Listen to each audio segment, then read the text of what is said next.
করছিল তার মন। পরক্ষণেই মলি জিজ্ঞেস করলো, মা, ভাইয়া কি বেতন পাইছে?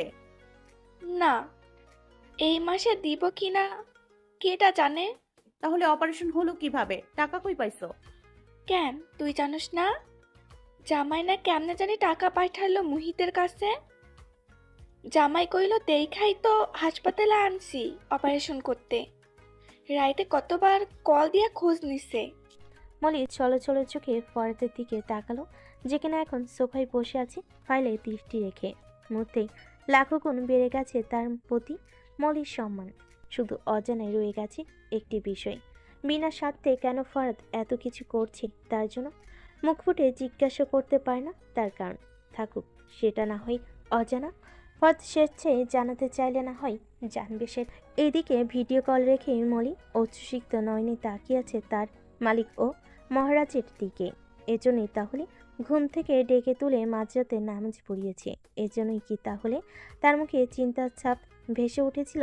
সারাত ঘুমায়নি তো সে। তার মন তো একদিন কুৎসিত বলে আখ্যায়িত করেছিল মলি, কিন্তু আজ সেটা সম্পূর্ণ ভুল হয়ে সামনে উপস্থিত হয়েছে। ওপাশে মলির মায়ের ডাকাডাকিতে মলির ধ্যান ভাঙল। সে আরও কিছুক্ষণ কথা বলে কল কেটে দিল। বিকেলে আবার কল করে কথা বলেছে আর তার বাবার সাথে। ফরাদও বলেছে কিছুটা। দুদিন পর ফরাদ তাকে রেডি হতে বলল, ব্যান্ডেজ খুলতে ডাক্তারের কাছে নিয়ে যাবে বলে। মলি ঝটপট রেডি হয়ে গেল। জুতা পরে এক কদম এগিয়ে যেতে পা মুচকে পড়ে যেতে নিল এবং ফরাদকে ধরে ফেল। ফরাদ মুখে বিরক্তির ছাপ এনে বলল, আমারই ভুল, শুধু শুধু টাকা নষ্ট করে এই জুতা কিনতে গেলাম কেন? এটা তো একটু খেয়াল ছিল না সে যে প্লাস্টিকের স্যান্ডেলের উপযুক্ত। মলির মুখটা মলিন করে ফেল। অসাবধানতার সাথে পা ফেলতে গিয়ে এমনটা হয়েছে, তাই বলে এভাবে বলবে? মলি এবার ঠিকভাবে হাঁটার চেষ্টা করলো, তারপর বেরিয়ে গেল ফরাদের সাথে। ব্যান্ডেজ খোলার পর হাত ধবধবে সাদা দেখাচ্ছে, কিন্তু চামড়া কেমন যেন হয়ে গেছে, যেটা একটুও পছন্দ হচ্ছে না মলির। সেদিনটার কথা মনে হলে এখনো মলির গায়ে কাঁটা দিয়ে ওঠে। আর মনে মনে বকে জেনিফা জেরিনকে। 12-13 দিন পার হতেই ফরাদ মহিলাকে তার পাওনা পরিশোধ করে কাজের অব্যাহতি দিয়ে বিদায় করল। এখন থেকে মলি নিজেই সামলাবে তার সংসার, কেননা সে এখন যথেষ্ট সুস্থ। তবু ফরাদ হ্যান্ড গ্লাভস এনে দিয়েছে কাজ করার আগে পরে নেওয়ার জন্য। আজ সকাল থেকেই সকল কর্মে মলির হাতে সম্পাদিত হচ্ছে। সবই ভালো লাগছে, কিন্তু ফরাদ বাইরে থাকাকালীন ফাঁকা বাড়িতে ভয়ে ভয়ে সময় কাটছিল। বিকেলের প্রথম ভাগে ফরহাদ বাড়িতে ফিরেছে, সাথে ব্যাগ ভর্তি বাজার। মলি সেগুলো নিয়ে গেল কিচেনে। সবজিগুলো ফ্রিজে তুলে রাখলো। মাছের প্যাকেট খুলে দেখলো কেটে এনেছে মাছ, কিন্তু তেমন নিখুঁতভাবে কাজ হয়নি। গ্লাভস পরে কী সব কাজ করা যায়? সকালে রান্না করেই বিরক্ত হয়ে গেছে গ্লাভসের উপর। এখন সে গ্লাভস রেখেই কাজ করছে। মাছগুলো ভালোভাবে আঁশছাড়ি কাটলো এবং সেগুলো ধুয়ে ফ্রিজে রেখে দিল।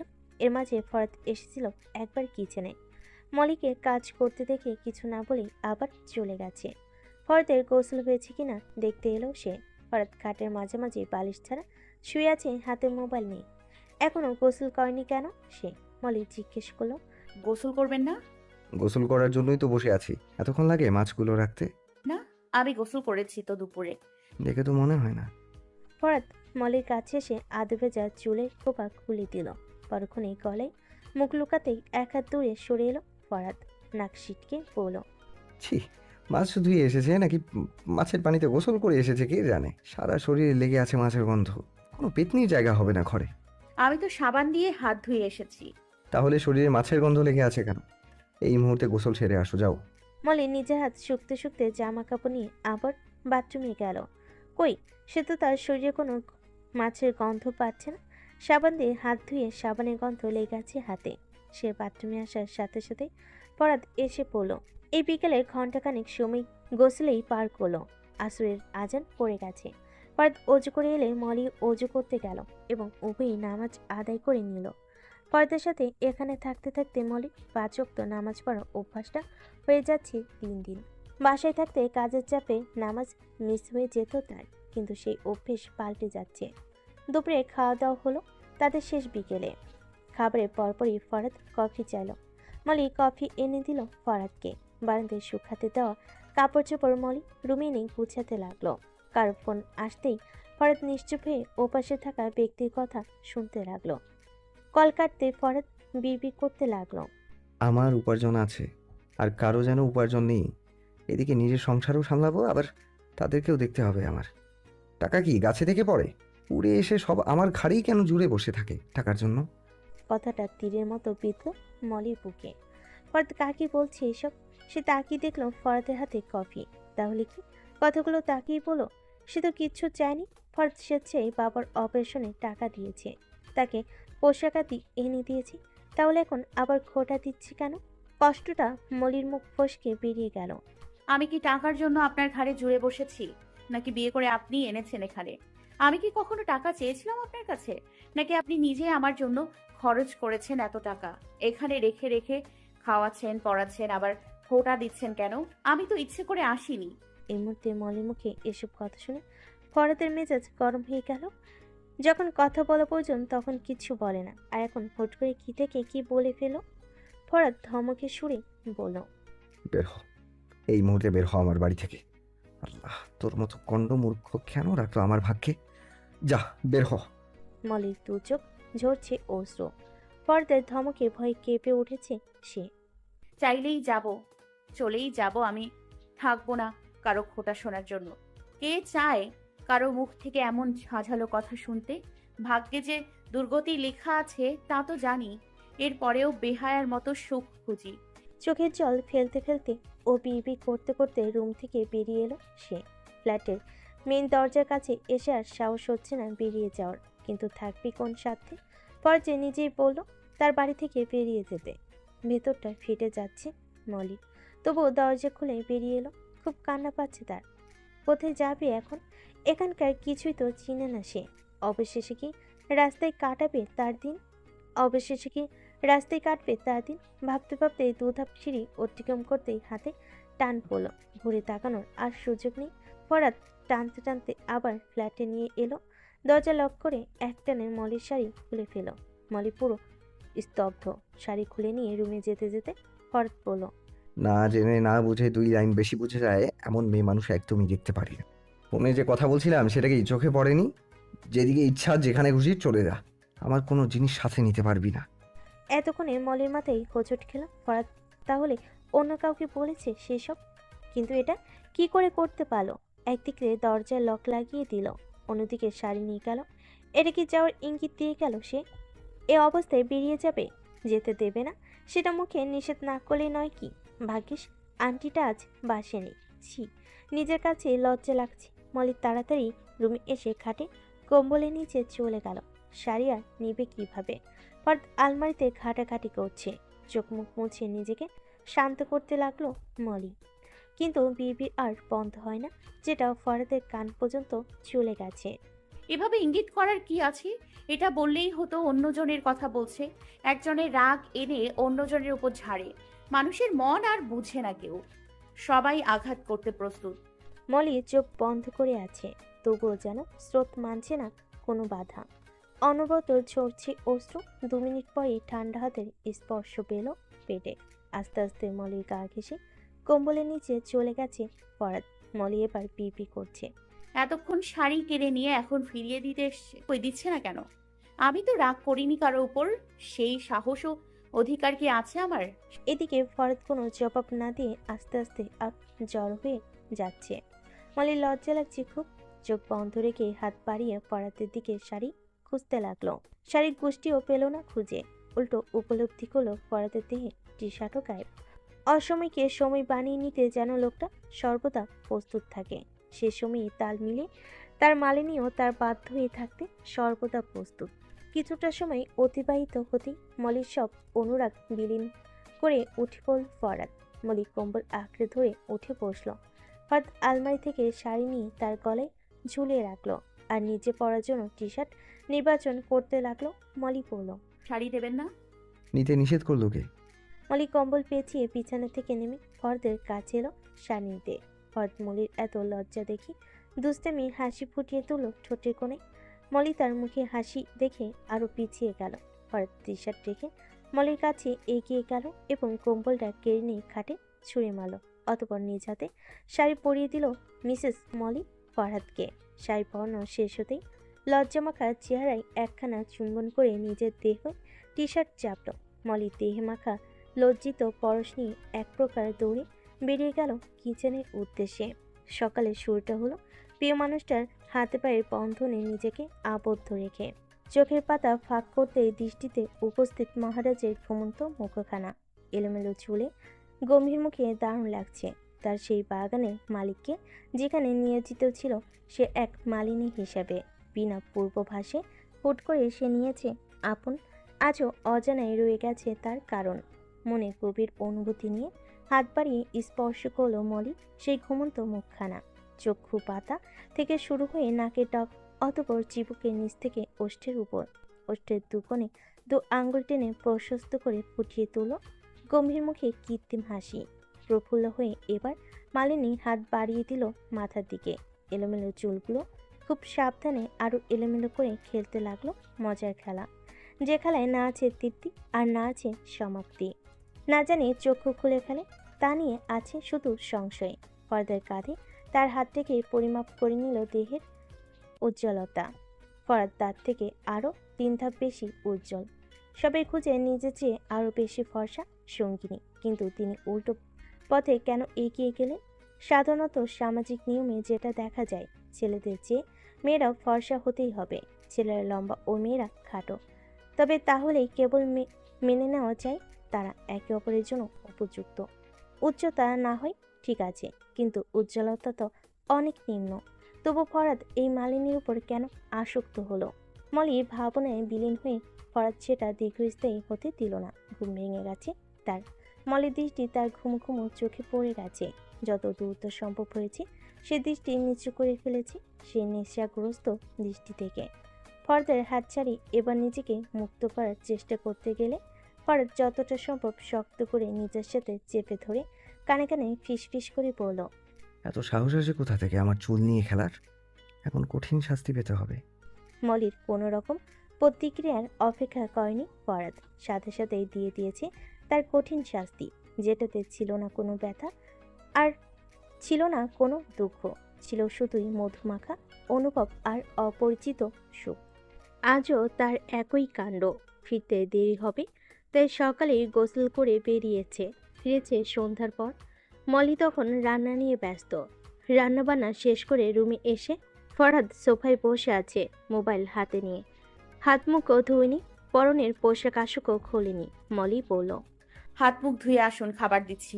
হাজবেন্ড কাজ শেষে বাড়ি ফিরলে ওয়াইফকে তার সেবা যত্ন করতে হয়, এটা জানা নেই? কেমন সেবা যত্ন? হ্যাঁ এদিকে এসো, শার্ট খুলো। আর যেগুলো আয়রন করে রেখেছো?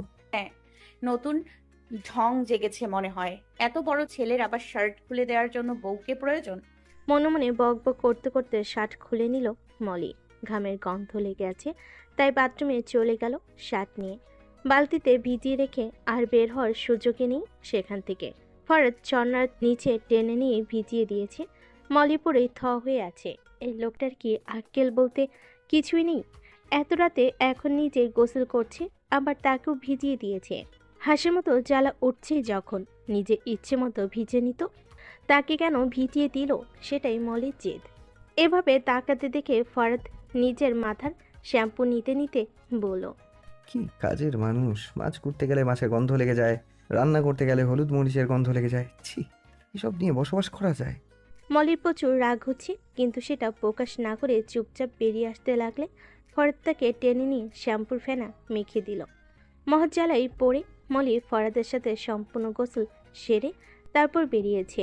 দিনে 2 বার গোসল হচ্ছে তার।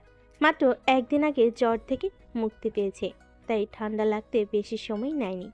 খাওয়ার সময় হাঁচি দিতে লাগলে ফরহাদ বলল, এটুকুতেই সর্দি? আমি তো দিনে 2-3 বার গোসল করি, কই আমার তো কিছু হয় না। মলি কোনো জবাব দিল না। নিজে ঠেলে ঠেলে গোসল করে, আবার তার উপর সব দোষ ঢেলে দেয়। গতকাল না বুঝতে পারলো আজ বুঝে গেছে। ফরাদ ইচ্ছে করে তার শরীরে গন্ধের অজুহাতে তাকে নিয়ে গোসল করে, তাই সে পরবর্তী দিনে তার বিপরীতে পরিকল্পনা করে নিল। দুপুরের দিকে রাতের রান্না শেষ করে তারপর গোসল সেরে নিল। আজ আর বলতে পারবে না শরীরে মাছের আর হলুদ মরিচের গন্ধ লেগে আছে। মাথায় একটু বুদ্ধির বাতি জ্বালাতে পেরে খুব খুশি লাগছে মলির কাছে, কিন্তু আফসোস ফরাদ আজ বাড়ি থেকে ফিরে দ্বিতীয়বার গোসল করেনি, কিন্তু ব্যাগ ভর্তি বাজার নিয়ে এসেছে।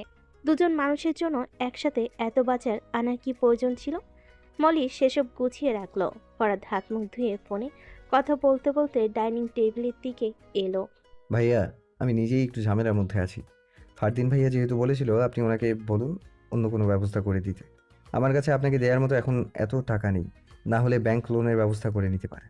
মলির ধারণা করে নিল এই লোকটাই হবে হয়তো, যে কাল কল করে টাকা চেয়েছে। সে খাবার দিতে লাগলো প্লেটে। ফরাদ কল কেটে খেতে খেতে বলল, কাল দুপুরে অফিসের 2-3 জন লোক আসবে বাসায়, রান্নাবান্না করে রেখো।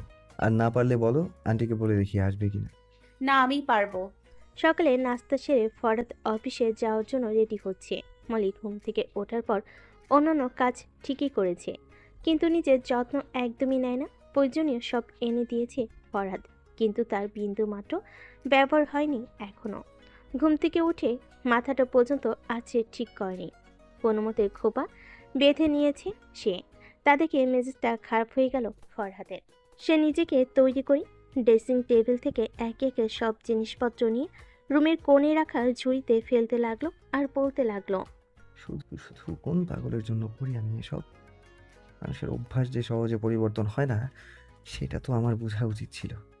কেউ যে বস্তি থেকে উঠে এসেছে সেই খেয়ালই নেই আমার। আমার ঘরে তো পেতনির বসবাস, সে বুঝবে কিভাবে মার্জিত ও সৌন্দর্যের মূল্য? এত কিছু সাজিয়ে রেখে কি হবে যদি ব্যবহারই না হয়? অপ্রয়োজনীয় জিনিস আমার ঘরে থাকবে না, সেটার জায়গা হবে ময়লার ঝুড়িতে। মলি হতবাক হয়ে দাঁড়িয়ে দাঁড়িয়ে দেখছে ফরহাদের কর্মকাণ্ড। যে কিনা নিজে পাগল হয়ে গেছে, সে আবার অন্যকে বলছে পাগল। যদিও এই পাগলটার যুক্তি আছে, কিন্তু কে বলেছিল তাকে এসব এনে দিতে? চুলের যত্নটাও নেয় না, 15 দিনে একবার শ্যাম্পু করলে করে, আর চুল তো সর্বদাই উস্কো খুস্কো। নিজের রূপের কদর যদি নিজেই না বুঝতে চায়, তাহলে কার সাধ্য আছে তাকে বুঝিয়ে দেওয়ার? কথাটা বলে চিনিটাও ঢিল মেরে ঝুড়িতে ফেলো। মলি চুপচাপ দাঁড়িয়ে আছে, বাধা দিচ্ছে না তার কাজকর্মে। ফরাদ বেরিয়ে যেতে যেতে বলল, দুপুরে লোক আসবে, সেটা যেন কেউ ভুলে না যায়, আর এই বেশটা যেন কাউকে না দেখায়। কাজকর্ম সেরেই রুমে যেন বন্দি থাকে। ফরাদ বাইরে থেকে দরজা লক করে বেরিয়ে গেল। মলি দীর্ঘ নিঃশ্বাস ছেড়ে ঝুড়ি থেকে সব উঠিয়ে আবার ড্রেসিং টেবিলে গুছিয়ে রাখলো। 12টার আগেই রান্নাবান্না শেষ করে গোসল করে নিল। গাঢ় নীল রঙের শাড়িটা পরেছে আজ। অতঃপর ড্রেসিং টেবিলের সামনে বসেছে একটু সাজতে। ক্রিম পাউডার লোশন ব্যবহার, সাথে চোখে কাজল টানা আর ঠোঁটে হালকা লিপস্টিক লাগিয়েছে। হাতে পরনের ইমিটেশনের চুড়ি জোড়ার সাথে নীল কাচের চুড়ি পরেছে। ফরহাদ তার নিজের পছন্দের সব এনে দিয়েছে। গলায় ফরহাদের দেওয়া সেই প্রথম উপহারটা সবসময়ই থাকে। নিজের উপর নিজেই নজর দিচ্ছে মলি। আজ তাকে সম্পূর্ণ অন্যরকম লাগছে। বারবার আয়নায় চোখ পড়ছে, চুলগুলো বাঁকা সিঁথি টেনে উন্মুক্ত করে রেখেছে। এদিকে ফরহাদ বাসে ফিরে দরজা খুলল ভয়ে ভয়ে, কেননা তাদের কোম্পানির সহধর্মী কোম্পানির সিও আর তার পিয়ের সাথে ফারদিনও চিটাগাং এসেছে এবং তাদের সাথে এখন লাঞ্চের জন্য ফরহাদের বাড়িতে। ফারদিন আসবে সেটা তার জানা ছিল না। আগে জানলে অন্য ব্যবস্থা নিত। কিন্তু মেন দরজা খুলে এক স্বস্তির নিঃশ্বাস ফেল ফরহাদ, কেননা মলি এদিকে নেই, হয়তো রুমে আছে। ফরহাদ তাদের ড্রয়িং রুমে বসিয়ে এলো। কিচেনে উকি দিয়ে দেখলো মলি সেখানে নেই। খাবার দাবার সব টেবিলে সাজিয়ে রেখেছে। ফরহাদ এবার রুমের দরজা ঠেলে উকি দিতে দেখলো এক নীলপরি জানালার সামনে দাঁড়িয়ে আছে, আনমনে বাইরে তাকিয়ে। চেহারা দেখেনি, তবে পেছন থেকে দেখে তার মনে তীর বিদ্ধ হয়েছে। সে নিঃশব্দে আবার দরজাটা চাপিয়ে বাইরে থেকে লক করে দিল। খাওয়া দাওয়া চলো সবার, কিন্তু ফরহাদ খায়নি। সে জানালো পরে খাবে গোসল সেরে, তাই দাঁড়িয়ে দাঁড়িয়ে সার্ভ করতে লাগলো খাবার। খাওয়া শেষ করে ফারদিন সহ বাকিরাও খুব প্রশংসা করলো রান্নার। ফরহাদ মনে মনে বলল, দুনিয়ার কি নীতি ভাইয়া! একদিন যে হাত পুড়িয়েছিল, তোমরা আজ সে হাতের রান্না করা খাবার খেয়ে প্রশংসা করছো। অফিসের পি জিজ্ঞেস করতে ফরহাদ জবাব দিয়েছে রান্নার রাঁধুনি রেখেছে, সেই রান্না করে গেছে।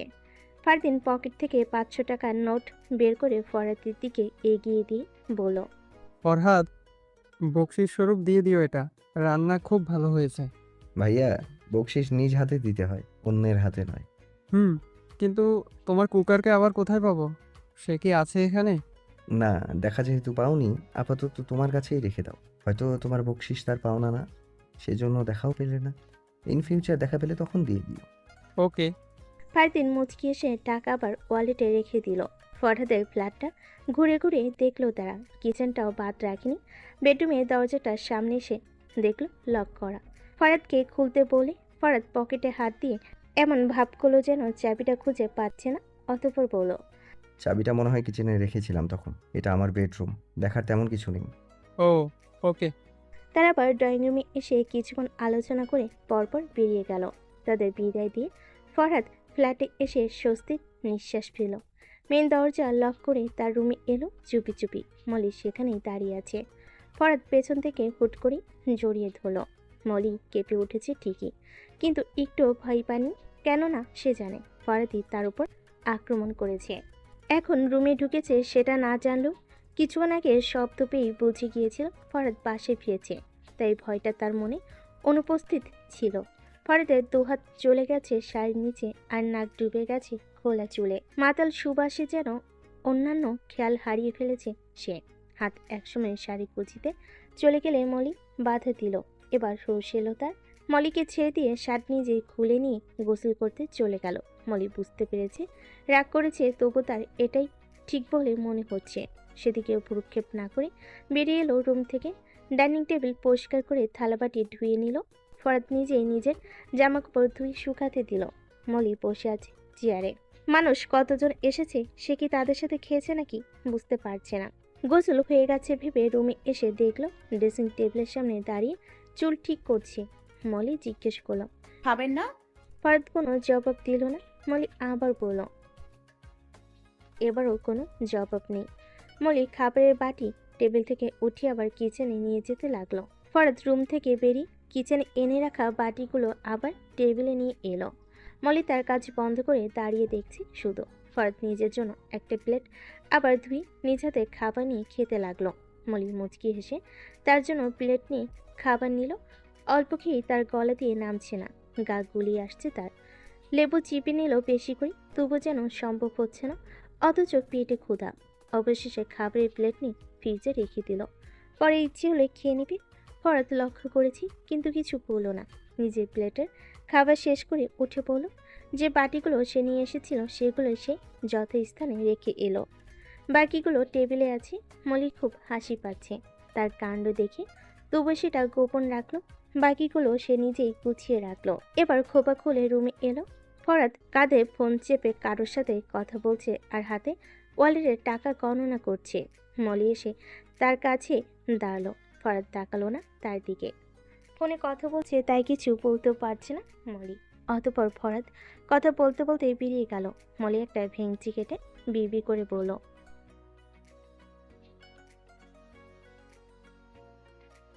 মলি আয়নার সামনে দাঁড়িয়ে নিজেই নিজেকে দেখতে লাগলো। মুখে হাসি ফোটানোর চেষ্টা করছে, কিন্তু ভেতরে অশান্তি। নিজেকে নিজের কাছেই ভালো লাগছে না। আসরে আজান দিলে নামাজ পড়ে নিল। একা একা সারাদিন ঘরে বসে থাকতে কি আর ভালো লাগে? অতি সামান্য বিষয় নিয়ে রেখে যায়। এমন কোনো কাজও নেই যে নিজেকে ব্যস্ত রাখা যাবে। মলি গিয়ে বিছানায় শুয়ে পড়ল। কখন চোখ লেগে এসেছে খেয়ালই নেই। ঘুম ভাঙলো তার ফরহাদের বকর বকর শুনে। নামাজের তো কোনো খবর নেই, সারাদিন শুধু ঘুম আর ঘুম। একসময় অসুস্থ হয়ে পড়বে, তারপর হসপিটালে দৌড়াদৌড়ি। এটাই তো আমার চাকরি। মলি দেওয়াল ঘড়িতে তাকিয়ে দেখল রাত 9টা বাজতে চলেছে। এতক্ষণ ঘুমিয়েছে। মাগরিব ও ঈশার আজানও শুনতে পায়নি। মলি ঈশার নামাজটা আদায় করে নিল। দুপুরে রান্না করা খাবারই প্রায় অনেকটা আছে, সেগুলোই গরম করে দিল। দুজনে একসাথে বসেছে খেতে, কিন্তু মলির খাওয়া চলছে না। দুপুরে রেখে দেওয়া খাবারগুলো জোর জবরদস্তি খেয়ে নিল। কিছুক্ষণ রুমের বাইরে হাঁটাহাঁটি করে রুমে এসে দেখলো ফরহাদ ফোন নিয়ে শুয়ে আছে খাটের মাঝামাঝি। মলিকে খাটের দিকে আসতে দেখে ফরহাদ বালিশ দুটো একত্রে নিয়ে মাথা নিচে দিল, আর হাত পা ছড়িয়ে পুরো খাট দখল করে নিল। মলি ভুরু কুচকে তাকালো। এটা কোন স্টাইল হলো? এটা কোনো স্টাইল হলো? এভাবে কি কেউ ঘুমাতে পারে? সে শুবে কোথায়? এভাবে শুয়েছেন কেন? একপাশে চাপুন। ফরহাদ কোনো জবাব দিল না। মলি বিরক্তি নিয়ে সোফার দিকে যেতে নিলে আবার ড্রেসিং টেবিলের সামনে চলে এলো। চোখে আবার কাজল পড়ল, আর ঠোঁটে লিপস্টিক। পরক্ষণেই খুলে রাখা চুড়িগুলো আবার পরে নিল। তারপর খাটের পাশে এসে পাতলা কম্বলটা ছড়িয়ে ফরহাদের উপর দিতেই ফরহাদ পায়ের নিচে ফেলে দিল। মলি বিছানার একপাশে বসে ফরাদের এক হাত টেনে আলগা করতে চেষ্টা করলো, কিন্তু ফরাদ ইচ্ছে করে বিছানার সাথে আরো চেপে রেখেছে। জোরাজোরি করে হার মেনে এবার তার হাতের উপর পিঠ আর পায়ের উপর পা রেখে শুয়ে পড়ল মলি। ভয়ে আছে মলি, না জানি লাথি দিয়ে ফেলে দেয় খাট থেকে। তবে এর চেয়ে ভালো কোনো উপায় পায়নি তাকে মানিয়ে নেওয়া। ফরাদ আস্তে আস্তে তার হাতটা সরিয়ে ফেলছে, আর মলির বুক থুক থুক বেরিয়ে চলেছে। পায়ের উপর পা দিয়েছে, না জানি মাইল লাগাই। সেদিন যে থাপ্পড় লাগিয়েছিল মনে হলে এখনো মাথা ঘুরায়, কিন্তু তার ঘটল অন্য কিছু। ফরাদ তার পা মলির পায়ের উপর তুলে তাকে আরো চাপিয়ে আনলো নিজের দিকে। মলির চোখ খুলে দেখল ফরাদের মুখ এখনো গম্ভীর। গম্ভীর মুখে মলির দিকে প্রশ্ন ছিল। এত সেজেছো কার জন্য? সেজেছি কোনো একজনের জন্য। কোনো একজনটাকে? ওই কোম্পানির সিইও নাকি তার পিএ? মলির খুব বিরক্ত লাগছে তার কথাবার্তা। সে কি চেনে ওদের মধ্যে কাউকে? দেখেছে নাকি তাদের কখনো? এমন জিজ্ঞাসা কিভাবে করতে পারলো সে? যেমন প্রশ্ন তেমন উত্তরে মলি বলল, ওই সিএওটা কি ফর্সা ছিল নাকি কালো ছিল? প্রতি উত্তরে এমন জবাব পেয়ে ফরাদের ভুরু কুঁচকে গেল। মলি কিছুটা মজা পেয়ে আবার বলল, আর ওই পিএটা কি লম্বা ছিল নাকি খাটো ছিল? এবার ফরহাদ ফিক করে হেসে উঠল, সাথে সাথে মলির মুখও ফুটে উঠল হাসি। ফর্দার গলায় নাক ডুবিয়ে বলতে লাগলো, আজ ভাইয়াও এসেছিল। রাঁধুনির হাতের রান্না খেয়ে প্রশংসা করেছে আর বকশিস দিতে চেয়েছিল। ফরদিন ভাইয়া হুম। তারপর তারপর রাখিনি, সেটা ফিরিয়ে দিয়েছি। সাথে বলে দিয়েছি বকশিস নিজ হাতে দিতে হয়, অন্যের হাতে নয়। মলি নিঃশব্দে হেসে উঠল। ফরাদ তার মাঝে হারিয়ে যেতে যেতে বলল, ভালোবাসি মলি, খুব ভালোবাসি। অবশেষে আজ মলি তার অনুভূতিগুলোর নাম জেনে গেছে। এর নাম তাহলে ভালোবাসা। সেই ভালোবাসার অনুভূতি উপভোগ করতে করতে এদিকে মলির মনের উক্তি। বেশি ভালোবাসা দিতে গিয়ে যে আমাকে ব্যথা দিচ্ছেন সে খেয়াল কি আছে আপনার? তবুও বাধা দিব না আমি। আপনার বাধ্য আপনার মালিনী।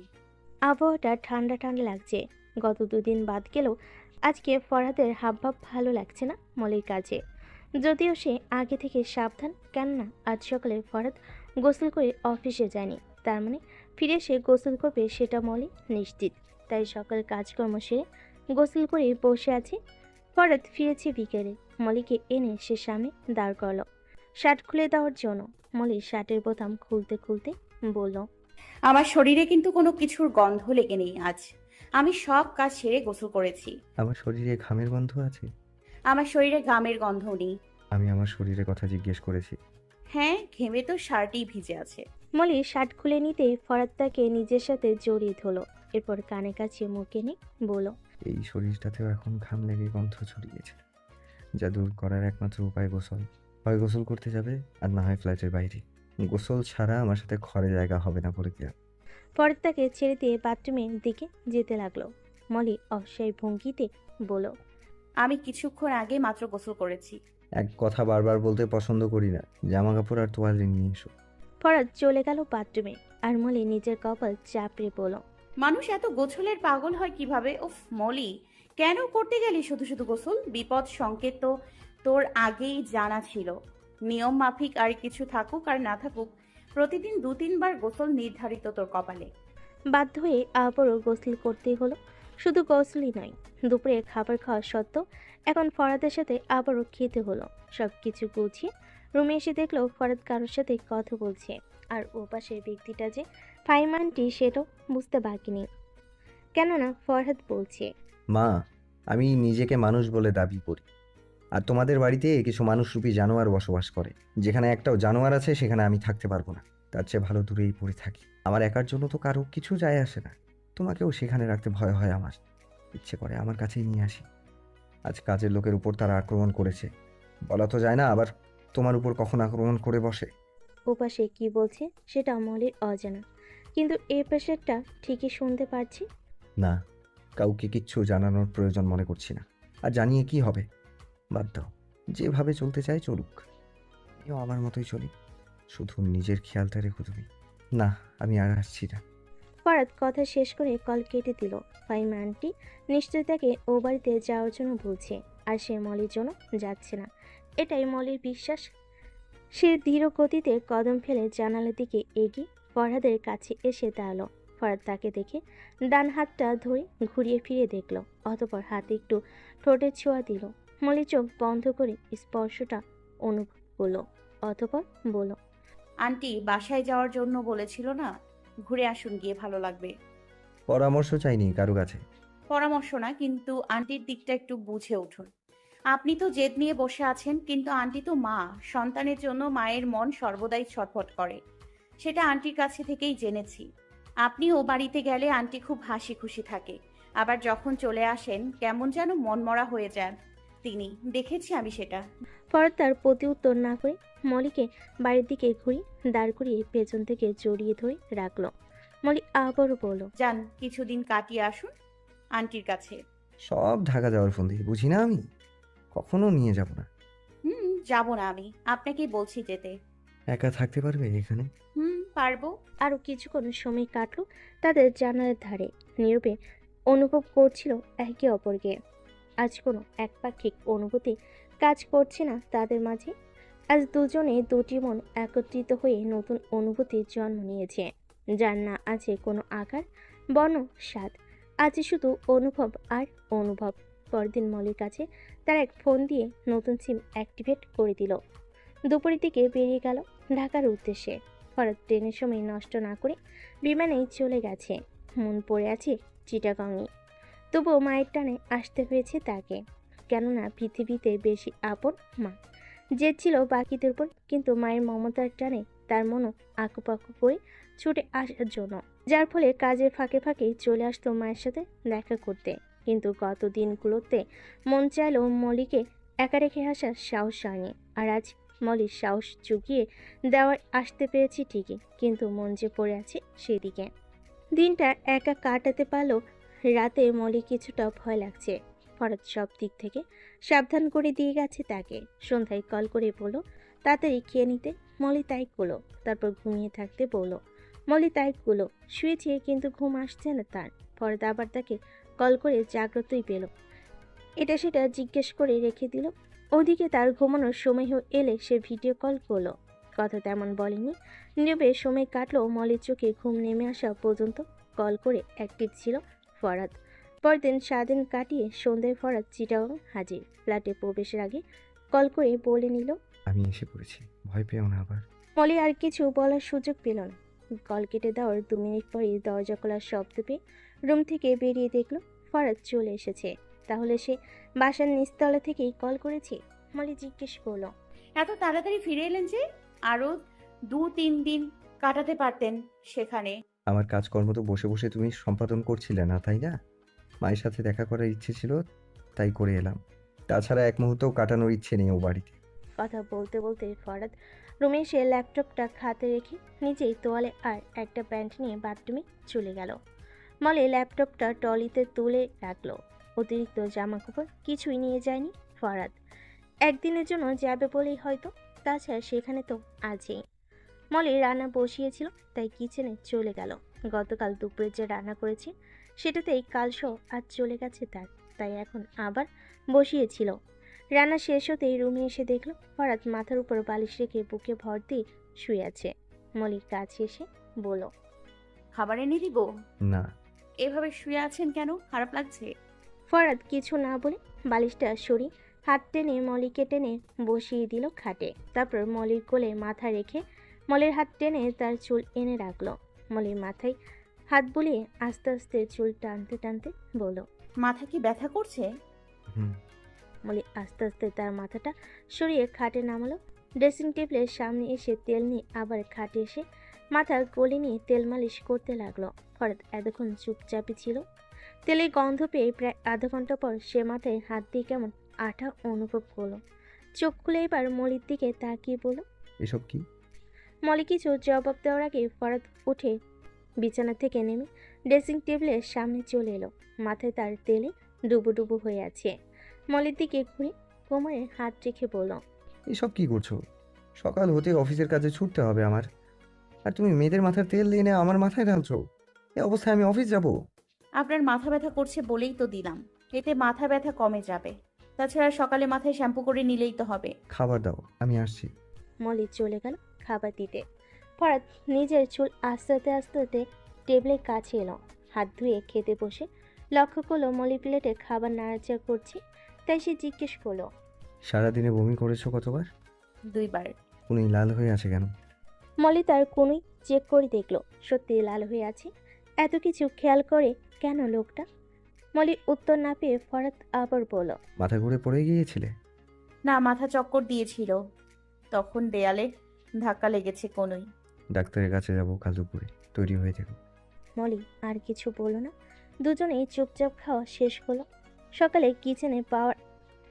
কিচেনে যাওয়ার আগে মলিকে বাথরুমে নিয়ে গেল শ্যাম্পু করে তেল সরানোর জন্য। ফরাদ টুলে বসে আছে আর মলি তার মনে এক বালতি জেদ রেখে ফরাদের মাথায় শ্যাম্পু নিয়ে ইচ্ছে মতো ঘষা মাজা করে তেল উঠাচ্ছে। এতেও রক্ষা নেই, তাকেও এই সকাল সকাল গোসল সেরে বের হতে হলো। পরে রান্নাবান্না। দুপুরের শেষ সময়ে ফরাদ বাসায় ফিরে লাঞ্চ সেরে ডাক্তারের কাছে নিয়ে এলো মলিকে। ডাক্তার কিছু পরীক্ষা নিরীক্ষা করলো এবং জানালো রিপোর্ট কাল দিবে। পরদিন সকালে হালকা নাস্তা করে বেরিয়ে গেল ফরাদ হসপিটালের উদ্দেশ্যে। মলি গতকাল থেকে চিন্তায় আছে রিপোর্ট নিয়ে। কি আসে রিপোর্টে কে জানে। সময় অতিবাহিত হচ্ছে, আরও চিন্তা বেড়ে যাচ্ছে তার। সকল কাজই হয়ে আছে অন্যমনস্ক। কিছুক্ষণ পরেই ফরাদ পাশে ফিরল। মলি রুমে ছিল। ফরাদের মুখে কোনো প্রতিক্রিয়া দেখতে পাচ্ছে না মলি। মলিকে ড্যাব ড্যাব করে তাকিয়ে থাকতে দেখে ফরাদ রিপোর্টটা এগিয়ে দিল তার দিকে। মলি বের করে দেখল প্রেগনেন্সি রিপোর্টটা। একটু আধটু পরে বুঝে নিল পজিটিভ রেজাল্ট। কেন জানি মলির হাত কাঁপছে আর চোখ ঝাপসা হয়ে গেছে। তার প্রতিক্রিয়া এখন কেমন হওয়া উচিত সে নিজেই জানে না। তাই সে ছলো ছলো চোখে ফরাদের দিকে তাকালো ফরাদের প্রতিক্রিয়া দেখার জন্য। ফরাদ ড্রেসিং টেবিলের সামনে সে চিরুনি নিয়ে মাথাটা আশ্রাতে বলল, এত তাড়াতাড়ি কিভাবে হলো? মলি কয়েক সেকেন্ডের জন্য স্তব্ধ হয়ে গেছে। অশ্রু ঝরার গতি এবার কয়েকগুণ বেড়ে গেছে। অতি কষ্টে মুখ থেকেও বিড় করে বেরিয়ে এলো কিছু শব্দ। ছি, কিভাবে কি হলো? এটা কি ওনার অজানা? কি করে বলতে পারলো এটা? বিয়ের যে 3 মাস হয়ে গেছে, এটা কি তিনি জানেন না? বিয়ের দিন থেকে রাতগুলো কিভাবে কেটেছে এসব কি অজানা? 4 দেয়ালে বন্দি থাকার পরেও কিভাবে দিতে পারলো আমার উপর এত বড় অপবাদ? এত অবিশ্বাস নিয়ে কি কারোর সাথে সংসার করা যায়? এই জন্যই তো বিচ্ছেদ ঘটে পরিবারের। থাকবো না আমি এখানে, একটুও থাকতে পারবো না আর। এত সব সহ্য হয় না আমার। সে কি বুঝিয়েছে আর মলি কি বুঝে নিয়েছে? তার মুখে এসব শুনে ফরাত রেখে মেঝেতে চিরুনিটা আছাড় মেরে বলল, যা, চলে যা। আর থাকতে হবে না তোর, যেখানে ইচ্ছে চলে যা। তবে আমার সন্তান নিয়ে যেতে পারবি না। আমার সন্তান আমার কাছে রেখে যা। কোনো কথার মর্মার্থ না বুঝে সবসময় অতিরিক্ত 2 লাইন বেশি বুঝে থাকে। আমার সন্তান। কথাটা শুনতে ভালো লাগলো। মনটা শান্ত হয়নি মলি। নিজে হাতে মুখ চেপে কান্না করছে সে তো ফরাদের মন মতোই চলতে চেষ্টা করেছে। তবু এতটা যন্ত্রণা কেন দেয় তাকে? কখনো প্রেম, কখনো কটু কথা। এটা কেমন ভালোবাসা? ফরাদ এখন নিজেও বুঝতে পারছে তার কথার ধরনটা হয়তো ঠিক ছিল না। মলি হয়তো তার কাছ থেকে প্রত্যক্ষ খুশিটা প্রকাশিত হওয়ার প্রত্যাশায় ছিল। ফরাদ নিজেকে শান্ত করে একটা নিঃশ্বাস ফেলে চিরুনিটা মেঝে থেকে তুলে ড্রেসিং টেবিলের উপর রাখলো। অতঃপর মলির কাছে এসে পেটে 2 হাত রেখে পেছন থেকে জড়িয়ে ধরলো এবং কানে কানে বলল, কেউ যেন ভুলে না যায় এখানে আমার বাচ্চাটা আছে। এত বেশি কাঁদলে বাচ্চাটা শুধু কাঁদতেই শিখবে। মলি ফরাদের হাত ছাড়িয়ে পেছন ঘুরে ফরাদকে জড়িয়ে ধরে কাঁদতে বলল, এমন কেন আপনি সব সময় এভাবে কথা বলেন কেন? কষ্ট লাগে না আমার? কথা বলার পরপরই মলির কান্নার বেগ কয়েকগুণ বেড়ে গেছে। ফরাদ থেকে 2 হাতের বন্ধনে বেঁধে রেখেছে।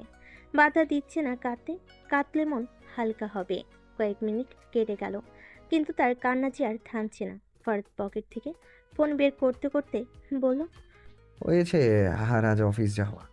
কথাটা বলার পরপরই কোনো ডায়াল ছাড়াই ফোন কানে নিয়ে বলতে লাগলো, জি, আমি আজ অফিস আসছি না। কেউ কান্না করতে করতে আমাকে গোসল করিয়ে দিয়েছে। আপাতত অর্ধেক পানিতে নেমে আছি, একটু পর মাথাসহ ডুবে যাব। মলি তার কথা শুনে তাকে ছেড়ে তাড়ালো। ফরাদের শার্টের পানি হাতে মুছে নিজের চোখের পানি মুছতে গেলে ফরাদ তাকে টেনে কাছে আনলো এবং গাল বেয়ে পড়া পানি ঠোঁটে মুছে নিল। মলি চলো চোখে তাকিয়ে আছে তার দিকে। চোখের পানি যেন আরও পাল্লা দিয়ে পতিত হচ্ছে। তা দেখে ফরাদ ভুরু নাচিয়ে বলল, এত লোভ কেন? আমার ওষ্ঠ কি স্পঞ্জ নাকি? যে পানি পড়বে আর শুষে নেবে। মলির মুখে ফুটে উঠল লজ্জাময়ী হাসি। সে দৃষ্টি অন্যদিকে ঘুরিয়ে হাতে মুছিয়ে নিল চোখের পানি, কিন্তু ফরাদের কাছ থেকে ছাড়া পায়নি এখনো। তাই বলল, আপনার দেরি হয়ে যাচ্ছে না? অফিসে যান। সে আর যাচ্ছি নাকি? এতক্ষণে আটকে রেখে এখন অফিসে যান? আমি কাউকে আটকে রাখিনি, আপনি অফিস যান। কিসের আচার আনতে হবে? মলির দৃষ্টি নিচের দিকে আছে। হঠাৎ তার এমন কথায় মুখে লজ্জাময়ী হাসি নিয়ে বলল, লাগবে না কিছু। তেঁতুল নাকি আমের আচার? বললাম তো কিছু লাগবে না। তাহলে কি জলপাইয়ের নাকি চালতার? মলির হাসি আরও বেড়ে গেল। এবার সে ছাড়া পেতে বলে দিল, তেঁতুলের। সাবধানে থেকো। ফরাদ তার ঠোঁটে আলতো স্পর্শ করে বেরিয়ে গেল অফিসের উদ্দেশ্যে। ফরাদ চলে যাওয়ার পরও মলি কেঁদেছে। কেন কেঁদেছে সে জানে না, তবে এটা জানে তার মনে তখন কোনো কষ্ট ছিল না। ভেবেছে শুধু অতি শীঘ্রই সে মায়ের আসনে বসতে চলেছে। মাতৃত্বের পূর্ণাঙ্গ স্বাদ তার মনে আজ জাগ্রত হয়েছে। ভাবতে অবাক লাগে, একটা মানুষের মধ্যে আরেকটা মানুষের বসবাস স্থায়ী হবে সেটা দীর্ঘদিন, প্রায় 9 থেকে 10 মাস। মন আল্লাহ তাআলার অপরূপ চমকপ্রদ কিভাবে সৃষ্টি করে দিয়েছেন প্রকৃতির নিয়ম নীতি। একটা সত্তার ভেতর জন্ম নেই দ্বিতীয় সত্তা, তা আবার স্ত্রী পুরুষ ভেদে সুশৃঙ্খলভাবে। আজ ভিন্ন অনুভূতি সাড়া দিচ্ছে তার মনে। খুব আনন্দিত হয়ে ভিন্নভাবে অনুভব করছে তার মধ্যে অবস্থিত সত্তাকে। ভাবতে ভাবতে মনে পড়ে গেল তার নিজের মায়ের কথা। তার মা তো তাকে নিয়ে এ অবস্থায় ছিল কোনো এক সময়। তিনিও নিশ্চয়ই তখন এমন অনুভূতির সম্মুখীন হয়েছেন। মলি ফোন নিয়ে ভাবি নীলিমার কাছে ফোন করলো। বেশ কিছুক্ষণ ভাবি ও মায়ের সাথে কথা বলল, তাদের জানিয়ে দিল তার অবস্থার কথা। অতঃপর বাবার সাথেও একটু কথা বলে কল কেটে দিল। দুপুরে পরে ফরাদ বাসায় ফিরেছে, সাথে তেঁতুল, চালতা আর জলপাইয়ের আচার নিয়ে। মলি রুমেই কাপড় চোপড় গোছাচ্ছিল। ফরাদ তার হাতে আচারের বক্সের প্যাকেটটা ধরিয়ে দিয়ে বলল, বাবু কি করে? তার এমন জিজ্ঞাসায় মলি ভ্যাবাচাকা খেয়ে গেল। এমন ভাব নিচ্ছে যেন তার 2-1 বছরে বাচ্চা আছে। ফরহাদ উত্তরের আশায় না থেকে আবার মলির হাত থেকে প্যাকেটটা নিয়ে খাটে রেখে দিল। অতঃপর মলিকে কাছে টেনে দুহাত মলির পেছনে রেখে ঘড়ি খুলতে লাগলো। প্রত্যক্ষ সিগন্যাল না দিলেও মলি তার সিগন্যাল বুঝে গেছে। এই শার্টের বোতামগুলো এক একে খুলে শার্ট খুলে নিল। ফরহাদ বলল, গোসল করনি কেন? করে কি হবে শুধু শুধু? সেই তো আবার করতেই হবে। ফরাদ আর কিছু না বলে শুধু মুচকি হাসলো। দুজনেই গোসল শেষ হলে খাওয়া দাওয়া একসাথে হলো। রাতে ফরাদ ইউটিউবে প্রেগনেন্সি সময়ের সাবধানতার কিছু নিয়মনীতি বের করে মলির হাতে ফোন দিল, যাতে মলি শুনে আর মেনে সাবধান থাকে। সে পাশে বসে ল্যাপটপে কাজ করছে আর মলি শুনছে। একসময় তাদের কানে ভেসে এলো, পানির কাজে লেগে থেকে মায়ের সর্দি যাতে না লাগে সেদিকে খেয়াল রাখতে হবে, এতে বাচ্চার ক্ষতি হবে। কথাটা শুনে ফরাদ ল্যাপটপ থেকে চোখ সরিয়ে মলির দিকে তাকালো। মলি ইচ্ছে করে আবার পেছনে টেনে কথাটা আবার শুনলো। সেটা কেবল ফরাদকে শোনানোর জন্যই। ফরাদ কিছু বলল না, তার নিজের কাজ করতে লাগলো। মলি অপ্রকাশ্য হাসলো। পরদিন আর তাকে নিয়ে গোসল করেনি। মলি ভেবে নিল বাচ্চার জন্য নকশি কাঁথা তৈরি করবে। তার জন্য তো কাপড়, সুচ, সুতা ও ফ্রেম লাগবে। তাই ফরাদ অফিসে যাওয়ার সময় নিচু স্বরে বলল, সময় করে একবার আমাকে শপিং মলে নিয়ে যেতে পারবেন? কেন? কিছু কেনার প্রয়োজন ছিল। ফরাদ তার ল্যাপটপ গুছিয়ে মলির হাতে এনে একটা কলম ও কাগজ ধরিয়ে দিল। মলি বোকার মতো তার দিকে তাকিয়ে আছে। এখানে এনেছে, বন্দি করেছে। এতদিন তো বেড়াতে নিয়ে যায়নি, প্রয়োজন থাকায় আজ প্রথম বলো, তাও এনে কাগজ ধরিয়ে দিল হাতে। এভাবে তাকিয়ে থাকতে দেখে ফরাদ কাগজ কলম নিয়ে বলল, ও, আমি তো ভুলেই গিয়েছি। পড়ালেখায় যে ঘোড়ার ডিম জানে, নামে মাত্র এইচএসসি পাশ করেছে। পাশ করেছে না ফেল করেছে কে জানে। নাও রেকর্ড করো, বলতে পারো নিশ্চয়ই। ফরাদ ফোন এগিয়ে দিল তার দিকে। তা দেখে মলি বিরক্তি নিয়ে আবার কাগজ কলম হাতে নিয়ে লিখতে থাকলো আর বিড়বিড় করে বলতে লাগলো, পড়ালেখা যেন শুধু উনিই জানে। পাশ করেছি না ফেল করেছি রেজাল্ট ঘেটে দেখে আসুক। আচ্ছা, কি গ্রেড ছিল যেন রেজাল্টের? B grade. বাহ, খুব ভালো রেজাল্ট। অন্যেরটা দেখে দেখে কপি করেছে আর খাতায় পেস্ট করে দিয়েছে। বি ছাড়া আর হবেই বা কি? এটাই অনেক হয়ে গেছে। কারোটা দেখে লিখিনি, টুকটাক সবাই জিজ্ঞেস করে। সেটা আপনিও করেছেন পরীক্ষার হলে। আর আমি কোনো কোচিং করিনি আপনাদের মতো, নিজে নিজে পড়ে পরীক্ষা দিয়েছি। যতটুকু হয়েছে সেটাই অনেক। আমার জায়গায় থাকলে আপনি সেটাও পারতেন না, আসছে আবার অহংকার দেখাতে। ফরাদ আরও কিছু বলতো, কিন্তু মলের হাতে লেখা দেখে চুপসে গেছে। অনেক ভালো না হলেও ভালোর কাতারেই পড়ে, যাকে বলা যায় মধ্যবিত্ত ভালো। কিন্তু সেদিন কাজী অফিসে যে সিগনেচার দিয়েছে সেটা দেখে যে কেউ বলবে সে প্রাথমিক শিক্ষাও শেষ করেনি। মলি লিখে দিতে ফরাদ চুপচাপ সেটা নিয়ে বেরিয়ে গেল, কিন্তু তাকে সতর্ক বার্তা দিতে ভোলেনি। সব দিক থেকে সাবধানে থাকতে বলেছে আর কাজকর্মে কম এগোতে বলেছে। ফরাদ বেরিয়ে যাওয়ার কিছুক্ষণ পর মলিকে কল করলো। আসসালামু আলাইকুম। ওয়ালাইকুম আসসালাম। এই, তুমি কি নকশি কাঁথা বানাবে? এতক্ষণে বুঝেছেন? কাঁথা বানিয়ে বেচে উপার্জনের প্ল্যান করছো না তো?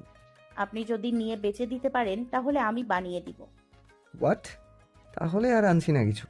আরে আমি বাচ্চার জন্য তৈরি করতে যাচ্ছিলাম, এখন না আনলে আর কি করার। ও, ওকে। বেশ কয়েকদিন কেটে গেল, কিন্তু ইউটিউবে ডাক্তারের পরামর্শ শোনার পর থেকে সে দ্বিতীয়বার গোসল করলেও মলিকে সাথে নেয় না। শীতকাল এগিয়ে আসছে আর আবহাওয়া ঠান্ডায়ও দিন দিন বেড়ে যাচ্ছে, তাই তারও এখন দিনে একবার গোসল, অতি প্রয়োজনে দুবার চলে। আজ মলি সকালের জন্য হালকা নাস্তা তৈরি করেছে, যার ফলে কিচেনের কাজ তাড়াতাড়ি শেষ হয়ে গেছে। রুমে এসে দেখলো ফরাত মাত্র বাথরুমে ঢুকেছে। অনেকদিন হলো তার সাথে গোসল চলে না, তাই ভাবলো আজ তার সাথেই করা যাক। বাথরুমের দরজা খোলাই ছিল। মলি তার কাপড় চোপড় নিয়ে ঢুকে পড়ল। ফরাত ঝর্ণার নিচে দাঁড়িয়ে আছে, তাকে দেখে বলল। এখন কেন? ইচ্ছে হলো তাই এলাম। মলি কাপড় চোপড় রাখতে ফরাত হাত বাড়িয়ে তাকে কাছে টেনে নিয়ে বলল। হঠাৎ এমন ইচ্ছে কেন হলো? আমি কিন্তু ডাকিনি। বাচ্চার ক্ষতি হলে খবর আছে তোমার। দুবার তো আর করব না, এখনই করব শুধু। তাহলে তো প্রতিদিনের সময়ই করা যায়। দিনে একবার রান্না দ্রুত শেষ করে নেবে। মলি মনে মনে বলল। এবার হয়েছে মহা জ্বালা। একবার ইচ্ছে হলো তাই এলাম, আর এখন না হলেও প্রতিদিনই ইচ্ছে হতে হবে। আগে জানলে আসতাম নাকি? অনেকদিন পর একসাথে গোসল হলে, কিন্তু সময়টা ফরাত কমিয়ে এনেছে। নাস্তাও একসাথে করলো দুজন। মলির যত্নে কোনো কমতি রাখছে না ফরাত। শুধু বাচ্চার জন্য নয়, মলিকে এখানে নিয়ে আসার পর থেকে তার খাওয়া দাওয়া, পোশাক আশাক সহ যাবতীয় দিক থেকে যত্ন নিচ্ছে। মলির সব কিছু যেন নির্দিষ্ট নিয়মনীতি অনুসারে চলে। ফরাত নাস্তা করে বেরিয়ে গেছে অফিসের জন্য, আর এদিকে মলি রাতেরটা সহ দুপুরে রান্না বসিয়েছে। ঘণ্টাখানেক সময় পার হতে ফরাত বাসায় হাজির। দ্রুত পায়ে এসে কিচেনের দরজার সামনে দাঁড়ালো। এ সময় ফরাতকে পাশে দেখে মলি অবাক হলো, তাও আবার এভাবে এসে থমকে দাঁড়িয়েছে। তার চেহারা কেমন যেন দেখাচ্ছে, তাই মলি জিজ্ঞেস করলো। কি হয়েছে, বাসায় ফিরে এলেন যে? না, কিছু না। ফরাত আবার রুমে ফিরে এলো।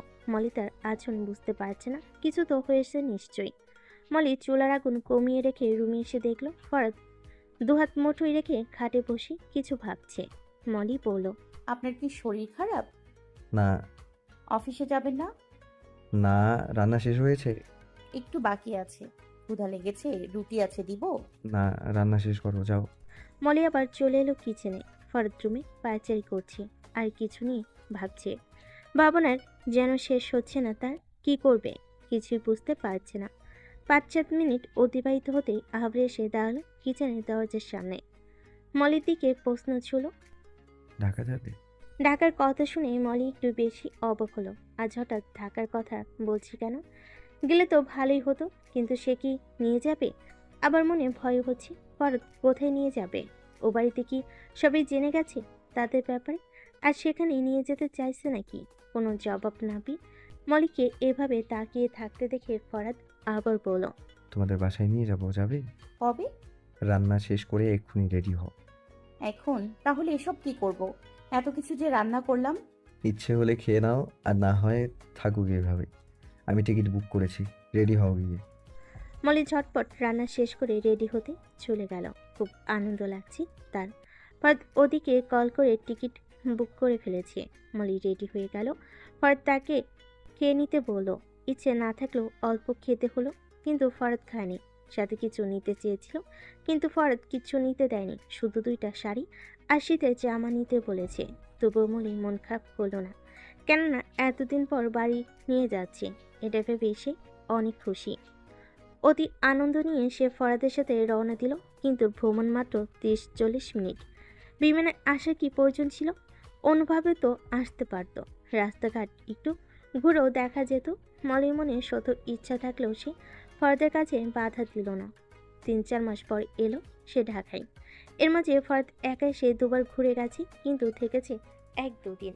মলি একা বাসায় ছিল তখন। খুশি মনে ভাবতে ভাবতে ফরাদের সাথে সে তাদের মহল্লায় চলে এলো। লক্ষ্য করলো ফরাদ শ্বশুরবাড়ি যাচ্ছে, তবু আজ কিছুই নেয়নি সাথে। তাকে কেমন যেন চিন্তিত দেখাচ্ছে। তাই আর সেও কিছু বলল না। বাড়িতে পা রাখতে দেখলো ভিন্ন কিছু, যা দেখে তার আনন্দ বিলীন হয়ে গেল। বাড়িতে লোকজনের ভিড়, সাথে কান্নার আওয়াজ। মলি দৌড়ে ভিড় ঠেলে ভেতরে প্রবেশ করলো। যা দেখলো তা কখনোই প্রত্যাশিত ছিল না। মনে হচ্ছে যেন জমিন আসমান এক হয়ে গেছে। সে নিজে জীবিত না মৃত তার জানা নেই। চোখের সামনে পড়ে আছে বাবার মৃতদেহ। এটা কি হলো? দুদিন আগেও তো তার বাবা সুস্থ। দুদিন আগেও তো তার সুস্থ বাবার সাথে কথা বলেছিল। তাহলে আজ এটা হলো কেন? কিছুদিন আগে তো অপারেশন করানো হয়েছে, তারপর থেকে অনেকটা সুস্থ হয়ে গেছে। তাহলে আজ এটা কেন হলো? দুনিয়াটা যেন উল্টে গেছে মলির। সব কিছু সুশৃঙ্খল থাকতো, আজ তার সব যেন হারিয়ে গেছে। মাথার ছায়া তো চলে গেছে, তাহলে বাকি সব দিয়ে কী হবে? সেই ছোট্ট থেকে বাবার সাথে খেলাধুলা, কথাবার্তা সহ কাটানো মুহূর্ত, সবগুলো সব চোখের সামনে পাল্লা দিয়ে ভেসে যাচ্ছে আজ। বাবাই তো সুস্পষ্ট ভাষায় কথা বলা শিখিয়েছে। বাবাই তো হাত ধরে 1 কদম 2 কদম ফেলে হাঁটতে শিখিয়েছে। মা তো সংসারের কাজকর্ম নিয়ে সর্বদা ব্যস্ত। মায়ের ব্যস্ত সময়টা তো বাবার সাথেই কাটানো। মা পিটুনি দিলে তো বাবাই কোলে নিয়ে শান্ত করতো, পড়াশোনার জন্য চাপে রাখতো, সর্বদা ভালো কাজে পরামর্শ দিত। আজ এত ঋণী রেখে বাবা কোথায় হারিয়ে গেল? ছেলে মেয়েদের সুখের মুহূর্তটা দেখতে পারলো না ঠিক মতো। স্বার্থপরের মতো সর্বদা নিজ সন্তানের কল্যাণ কামনা করে গেলেন, কিন্তু সন্তানদেরকে বাবার জন্য কিছু করার সুযোগ কেন দিলেন না? সরাসরি তো একবারও দেখা করতে পারলো না, 2-একটা কথাও বলতে পারলো না বাবার সাথে। সুযোগ এভাবে কেড়ে নিল কেন আল্লাহ? ভাবতে ভাবতে মলি অবচেতন হয়ে পড়ে যেতে নিলে ফরাদ ধরে ফেলল তাকে। যে ভয়টা সে পাচ্ছিল সেটাই হলো। এজন্যই তাকে এখানে আনার সাহসটাও পাচ্ছিল না ফরাদ, কিন্তু না আনলে যে অপরাধ হয়ে যেত। ফরহাদ মলিকে ঘরের ভেতর নিয়ে গেল। মলির মা তাকে দেখে কাছে এসে হামা করে কাঁদতে লাগলো, কিন্তু মলির মুখে না আছে কোনো শব্দ, না আছে চোখে অশ্রু। সে স্তব্ধ হয়ে গেছে, দুনিয়ার কোনো খেয়াল নেই তার। ফরাদের হাত ছাড়িয়ে সে হেঁটে হেঁটে বেরিয়ে এলো এবং দরজার একপাশে বসে তাকিয়ে রইল ছোট্ট উঠোনটায় শুয়ে থাকা বাবার মুখের দিকে। ওদিকে কয়েকজন মহিলা মলির মাকে সামাল দিচ্ছে। এদিকে ফরাদ মলিকে নিয়ে আরও বেশি টেনশনে পড়ে গেছে। সে মলিকে ঝাঁকিয়ে বলছে কথা বলতে, কিন্তু কোনো সাড়া নেই মলিন। এক ফোঁটা পানিও চোখে দেখা দিচ্ছে না।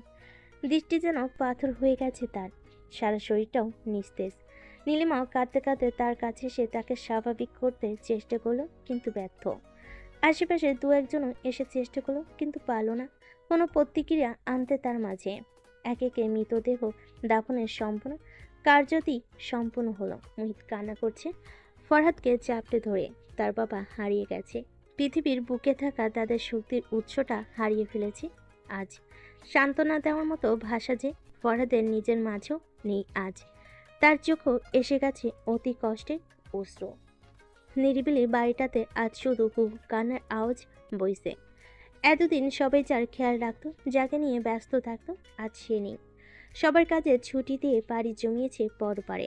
ঘর শূন্য, মন শূন্য, শূন্য হয়ে গেছে ভাবনার ভুবন। এখন আর কাউকে হসপিটাল দৌড়াদৌড়ি করতে হবে না, বাজার লিস্টের আগে ওষুধের লিস্ট করতে হবে না, অপারেশনের জন্য টাকা জোগাড় করতে দিনরাত কাজ করতে হবে না, নিয়ম মাফিক খাবার ওষুধ দেওয়ার জন্য সময় খুঁজতে হবে না। সব কিছুর মুক্তি দিয়ে লোকটা চলে গেছে না ফেরার দেশে। দুটোর সময় পেরিয়ে গেছে, এখনো মলির কোনো প্রতিক্রিয়া নেই। মোহিত চেষ্টা করলো, কিন্তু ব্যর্থ সে। অবশেষে সবাই পরামর্শ দিল তাকে এ বাড়ি থেকে নিয়ে চলে যেতে। ফরাদও তাই করলো। মলিকে নিয়ে বেরিয়ে গেল চিটাগাংয়ের উদ্দেশ্যে। ফরাদ নিয়ে যাচ্ছে আর সে যাচ্ছে চুপচাপ, কোনো দিকের খেয়াল নেই। ফরাদ তাকে নিয়ে এয়ারপোর্টে এলো, কিন্তু বিমানের টিকিট বুক করতে পারছে না। কনফিউশনে আছে ট্রেন ধরবে কিনা। পরক্ষণে পরিচিত ব্যক্তির সাথে কথা বলে অনেক কষ্ট করে বিমানের টিকিট টিকিটই বুক করে ফেলো। রাত 11টার দিকে বাসায় ফিরেছে। ডাক্তারের সাথে ফোনে কথা বলেছে ফরাদ। ডাক্তার জানালো সে প্রচন্ড শকড হয়েছে। কথাবার্তা বলে স্বাভাবিকভাবে চেষ্টা করতে, এতেই সতেজ হয়ে যাবে আশা করা যায়। ডাক্তারের কথা মতো সে তাই করে যাচ্ছে। মলিকে বারবার বলে যাচ্ছে, মলি, এভাবে আছো কেন? একটু কথা বলো। দেখো, এমন করে থেকো না তুমি। স্ট্রোক হয়ে যাবে, তোমার প্রবলেম হবে, বাচ্চারও প্রবলেম হবে তুমি এমন করলে। আমাদের বাচ্চা আছে তুমি জানো না? এত প্রেশার নিচ্ছ কেন? একটু চেষ্টা করো না স্বাভাবিক হওয়ার। সব ঠিক আছে, কিচ্ছু হয়নি মলি। অনেকক্ষণ চেষ্টা করলো। অতপর সে হাত মুখ ধুয়ে কিচেনে এলো। খাবার নষ্ট হয়নি তাই সেগুলো গরম করার জন্য চুলায় বসালো। হঠাৎ করেই এক আর্তনাদ ভেসে এলো তার কানে। সে ভয় পেয়ে গেছে। দ্রুত চুলা বন্ধ করে রুমে এসে দেখলো মলি ফ্লোরে বসে চিৎকার করছে। হঠাৎ দৌড়ে এসে তার পাশে বসে পড়ল। মলি তাকে জাকটে ধরে খুব জোরে জোরে পাগলের মতো চিৎকার করতে লাগলো। ফরাদ দেখতে পাচ্ছে না তার এই অবস্থা, কিন্তু কিছু করতে পারছে না, শুধু জাকটে ধরে রেখেছে। মলিক কান্না করতে করতে বলছে, আমি বাবার কাছে যাব। আমার বাবা একা আছে, আমি বাবার কাছে যাব। কোথায় রেখেছে আমার বাবাকে? আমি যাব, বাবা বলেছে আমাকে যেতে। মলি, চুপ থাকো, সমস্যা হবে তোমার। শান্ত হও, কিচ্ছু হয়নি বাবার। আল্লাহ ভালো রেখেছেন ওনাকে। একটুও ভালো নেই বাবা, একা একা ভালো থাকতে পারছে না। আমি গেলাম, বাবা আমার সাথে একটু কথাও বলেনি, রাগ করেছে আমার উপর। মলি, শান্ত হও। কেউ কারো ওপর রাগ করে যায় না। আল্লাহ যখন যাকে ইচ্ছে নিয়ে যায়। যার হায়াত যতদিন আছে তিনি ততদিনই থাকবেন পৃথিবীতে। কার দিন কখন ফুরিয়ে আসে কেউ বলতে পারবো না আমরা। আপনার জন্য আমি বাবার সাথে কথা বলতে পারিনি। আপনার জন্য আমি বাবার কাছে থাকতে পারিনি। আপনার জন্য আমি একবারও দেখা করতে পারলাম না বাবার সাথে। কেন নিয়ে এলেন এখানে? আমি সেখানেই তো ভালো ছিলাম। না আপনি আমাকে নিয়ে আসতেন, আর না আমি বাবার কাছ থেকে দূরে থাকতাম। গত দিনগুলোও তো বাবার সাথে কাটাতে পারতাম, বাবার চিকিৎসা করাতাম, বাবা ভালো থাকতো। প্রথমে কথাই তেজ থাকলেও শেষ দিকে কান্নাই ভেঙে পড়ল। হঠাৎ হতাশ হয়ে আবার তাকে ধরল। মলি তার গলা চাপটে ধরে কান্না করতে লাগলো। মলি, এইভাবে ভেঙে পড়ছো কেন? কেউ তো চিরদিন থাকার জন্য পৃথিবীতে আসেনি। বাবার চিকিৎসা তো হয়েছেই। উনি আগের চেয়ে যথেষ্ট সুস্থও ছিলেন। সবচেয়ে বড় কথা, ওনার হায়াত আল্লাহ এ পর্যন্তই রেখেছেন। নিজেকে শক্ত করো তুমি। বিয়ের পর তো রেখেছিলামই সেখানে, ছিলে না তো ভালো। বাধ্য হয়ে নিয়ে এসেছি তোমাকে। এমন আরও অত্যাচারের সম্মুখীন হতে হবে অনেকের কাছে। কোনো দিক থেকেই ভালো ছিলে না তুমি সেখানে। এই মেয়ে, কান্না বন্ধ করো। কাঁদতে হলে নামাজ পড়ে আল্লাহর কাছে কেঁদে দোয়া করো বাবার জন্য। এভাবে নিজে সহ বাচ্চার ক্ষতি করে ফেলবে তুমি। তুমি না বুঝতে চাইলে আমি বোঝাবো কি করে? তুমি তো আর অবুঝ না। বুঝতে চেষ্টা করো একটু। তোমাকে নিয়ে ওদিকে পরিবারের বাকিরাও টেনশন করছে। নিজেকে সামলাও। মলি আরো কিছুক্ষণ ফরাতের গলা চাপটে ধরে কান্না করলো। কান্নার বেগ কমেছে কিন্তু থামেনি। ফরাতের কথায় মলি ঈশান নামাজ পড়ে নামাজে বসে কাঁদলো। খাওয়ানোর চেষ্টা করলো কিন্তু মলি খেতে পারলো না। ফরদও খায়নি। সে যে সকালে নাস্তা করেছে আর খাওয়া হয়নি। রাত কেটে গেল মলির শুয়ে শুয়ে কান্না করে। ফরাদও ঘুমাতে পারেনি তার জন্যে। ফজরে আজান দিলে উভয়ই নামাজ পড়ে নিল। অতঃপর ফরাদ আবার তাকে খাটে এনে ঘুমাতে বলল। অনেক প্রচেষ্টার পর এবার ঘুম নেমে এসেছে তার চোখে। ফরাদ স্বস্তির নিঃশ্বাস ফেলে নিজেও ঘুমানোর চেষ্টা করলো, কেননা অফিসে আজ ছুটির দিন। অনেকক্ষণ ঘুমিয়েছে সে। ঘুম ভেঙেছে দুপুরে। মলি এখনো ঘুমোচ্ছে। পুরো একদিন পর এখন পরিবেশ শান্ত লাগছে তার কাছে। মলির মাথায় হাত বুলিয়ে ঘুমন্ত মলির কপালে চুমু দিয়ে বিছানা ছাড়ল ফরাদ। মুহিতের কাছে কল করে কথা বলল কিছুক্ষণ। কথা শেষ হতেই দেখলো এদিকে মলির ঘুম ভেঙে গেছে। চোখের পানি গড়িয়ে বালিশ ভিজে যাচ্ছে। ফরাদ তার দিকে আস্তে আস্তে বলল, গোসল করবে না? উঠো। মায়ের সাথে কথা বলবো। আগে গোসল করে এসো, তারপর কথা বলো। উঠো। ফরাদ জোর করে তাকে নিয়ে গেল গোসল করতে। অতঃপর নিজেই রান্না সেরে নিল। এদিকে মলির মা ভাইয়া ভাবির সাথে কথা বলে কাঁদতে লাগলো। ওদিকে লোকেদের একই অবস্থা। সান্ত্বনা দিচ্ছে আবার নিজেই কাঁদছে। ইচ্ছে নেই তবু ফরাদের জোড়াজুড়িতে খাবার খেতে হলো। বিকেলে ডাক্তারের কাছে নিয়ে গেল চেক আপের জন্য। দুদিন ধরে যে অবস্থায় আছে মলি, তাকে নিয়ে ফরাদ খুব টেনশনে আছে। ডাক্তার জানালো তেমন কোনো সমস্যা হয়নি কারোরই, কিন্তু মলি যেন প্রেশার থেকে মুক্ত থাকে সবসময়। এ বিষয়ে তিনি সতর্ক করে দিলেন। সবসময় তাকে হাসি মুখে থাকতে হবে। কিন্তু এদিকে মলি সারাক্ষণ মনমারভাবে আর চোখের জল ফেলে। পরদিন ফরাদ অফিসে গেল, তা মাত্র 2 ঘন্টার জন্য। যতটা সম্ভব কাজ অন্যদের বুঝিয়ে দিয়ে সেও ছুটে এসেছে বাড়িতে। বিকেলে মলিকে নিয়ে ঘুরতে বের হলো। বাড়ি থেকে ঘুরে এলে মনটা ফ্রেশ হবে, এটা ফরহাদের বিশ্বাস। নিয়ে গেল সমুদ্রের তীরে। বেশ কিছুক্ষণ ঘোরাঘুরি করলো। মলিকে বিভিন্নভাবে কথা বলা ও হাসানোর চেষ্টা করেছে। হাসছে না, কিন্তু টুকটাক কথা বলছে। আর ফরহাদের কৌশলগুলো মলির কাছে পরিষ্কারভাবে ধরা দিচ্ছে। সে নিজেও চাইছে স্বাভাবিক থাকার, কিন্তু পারছে না। আরও এক সপ্তাহের মতো এভাবে অতিশোকে কাটলো। আস্তে আস্তে বিলীন হতে চলেছে সেটা। এতদিন অফিসে একটু আর সময় ব্যয় করলো, এখন সম্পূর্ণ সময় অফিসে কাটাচ্ছে ফরহাদ। সাথে মলির দিকটা খেয়াল রাখছে। একটু পরপরই কল করে খোঁজ নেই তার। সময় অতিবাহিত হচ্ছে আর ফরহাদের টেনশন বেড়ে যাচ্ছে। ডাক্তার খুব সতর্ক থাকতে বলেছে। সবসময় তার খেয়াল রাখার জন্য পাশে কাউকে রাখা দরকার। সে থাকে অফিসে, কখন কি হয়ে যায় বলা তো যায় না। তাই চিন্তা করলো ওই মহিলাকে কিছুদিনের জন্য এনে রাখবে। এখন ওই মহিলাই এসে থাকে মহিলার কাছে। যতক্ষণ পর্যন্ত ফরহাদ অফিসে, মলি 3টে নকশিকাঁথা বানিয়ে রেখেছে বাচ্চার জন্য। অবসর সময় তার এগুলো নিয়ে কেটেছে। একদিন দুপুরে ফরহাদ পাশে এলে আন্টি চলে গেলেন। খেয়ে দিয়ে মাত্রই উঠেছে দুজন। মলিকে বসিয়ে ফরহাদি থালাবাটি কিচেনে নিয়ে যাচ্ছে। মলির টেবিলে আসবাবপত্র গুছিয়ে এগিয়ে দিচ্ছে। এমন সময় কলিং বেল বেজে উঠল। ফরহাদ দরজা একটু খুলে বাইরে উকি দিতেই কেউ তাকে ঠেলে ভেতরে ঢুকে উচ্চ কণ্ঠে বলল, সারপ্রাইজ! অতি আহ্লাদে কথাটা বলে ভেতরে এসেই অন্যদিকে মলিকে দেখে নিজে সারপ্রাইজড হয়ে গেছে জেনিফা। মলিও তাকে দেখে অবাক। একবার জেনিফার দিকে তাকাচ্ছে, একবার ফরহাদের দিকে। আর জেনিফা স্তব্ধ হয়ে শুধু তাকিয়ে আছে মলির দিকে। ফরহাদ এবার উল্লাসিত হয়ে জোর গলায় বলল, Wow, what a wonderful surprise, Jennifer. Come and meet with my baby's mom. Farhad মলির কাছে এসে মলির দুকাতে দুহাত রেখে হাসি মুখে বলল, See, Jennifer, she is my baby's mom, my life partner, Mrs. Molly Farhad. Moli কোনোরকম প্রতিক্রিয়া ব্যক্ত না করে দাঁড়িয়ে আছে শুধু। এদিকে জেনিফার চোখের কোটরে পানি চলে এসেছে। সে অবাকের চরম পর্যায়ে গিয়ে বলল, ফরহাদ, কি বলছো এসব তুমি? তুমি যা শুনেছ আমি তাই বলেছি। সে আমার জীবন সঙ্গিনী, বিয়ে করা বউ আর আমার বাচ্চার মা। বিয়ে করেছি আমরা আরও 8 মাস আগেই। ও বাড়িতেই তো আমাদের বাসর হলো। তুমি বুঝতেও পারোনি? ওহ, তুমি তো সেদিন ছিলে না বাড়িতে। তোমার বোন ছিল জেরিন। তাছাড়াও আরও রাত দিন কাটিয়েছি একসাথে। কিন্তু দেখো, কেউই বুঝতে পারলে না সেটা। মনে পড়ে তোমার? হাত পুড়িয়ে দিয়েছিলে। এই যে দেখো, কিছুটা দাগ এখনো আছে। খুব কষ্ট লেগেছিল আমার। ব্যথা পেয়েছে ও, কষ্ট পেয়েছি আমি। মনে হলে এখনো শরীর কেঁপে ওঠে। ঠিক ওই মুহূর্তটায় তার কেমন লেগেছিল। কতটা জন্তু জানোয়ার তোমরা ভেবে দেখেছো? তোমাদের ভাগ্য ভালো ছিল, বিধায় তোমরা বেঁচে গেছো। কেননা আমি সেদিন মলিকে নিয়ে চিটাগাং চলে আসি। তা না হলে ও বাড়িতে তোমাদের দাফন করে আসতাম আমি। ফরহাদ, এটা করতে পারো না তুমি। ওকে বিয়ে সব মিথ্যে বলছো। এভাবে আমাকে ধোঁকা দিতে পারো না। আমাদের বিয়ে ঠিক হয়ে আছে। আঙ্কেল বলেছে তোমার সাথে আমার বিয়ে হবে। রাখো তোমার আঙ্কেলের কথা। আঙ্কেল বললেই হবে নাকি? সংসার হবে আমার, সংসারে নিয়ে ঠিক করবে আঙ্কেল? এমন বিয়েতে আমি মত দিলে তো কখনো? বিয়ে দাও আবার তোমার মতো মেয়েকে? মেয়ে তো বলা যায় না, মেয়ে নামের কলঙ্কিনী একটা। ফরহাদ, গলা নিচে নামিয়ে। এটা তোমার বাবার বাসা নয়। সত্যি বলতে তোমাকে আমার কখনোই পছন্দ নয়।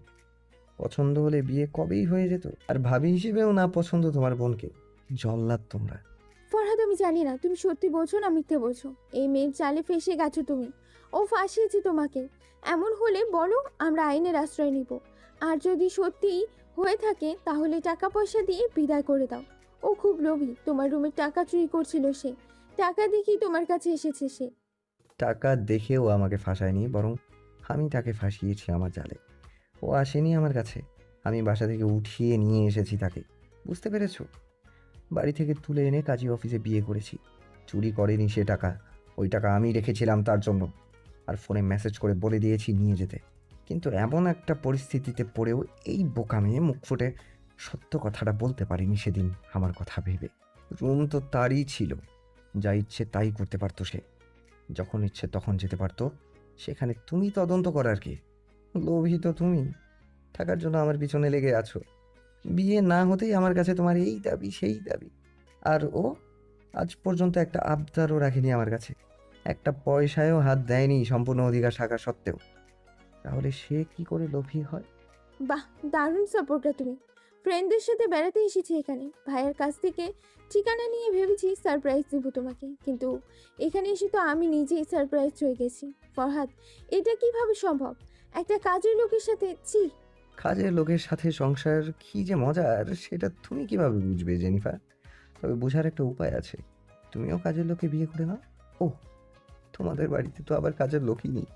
এক কাজ করো, তুমি আমাদের বাড়ির দারোয়ানকে বিয়ে করে নাও। ছি, এই মালিনীর বাচ্চাকে তো খুন করে ফেলতে ইচ্ছে করছে। Mind your language. ওকে নিয়ে আর একটা কথা বললে জিভ টেনে ছিঁড়ে ফেলবো। কপাল ভালো থাকতে থাকতে বিদায় হয় এখান থেকে। যাচ্ছি। এমন কিছু দেখতে হবে আগে জানলে কখনোই আসতাম না এখানে। আমাকে ধোকা দিয়েছো, খুব পস্তাবে। কেড়ে নেওয়া জিনিস টিকে না মালিনী। জেনিফা কাঁদতে কাঁদতে বেরিয়ে যেতে লাগলো আর ফরাদ পেছন থেকে উঁচু গলায় বলল,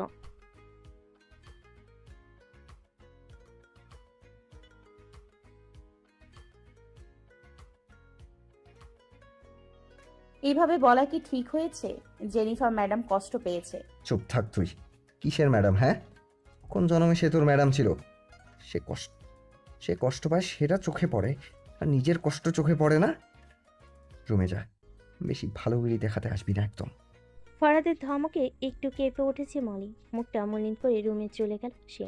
এদিকে জেনিফার চোখে পানি দেখে মানবিককে তার খাদের একটু খারাপ লাগলো। মনটা আজ খুব শান্তি পাচ্ছে ফরাদের।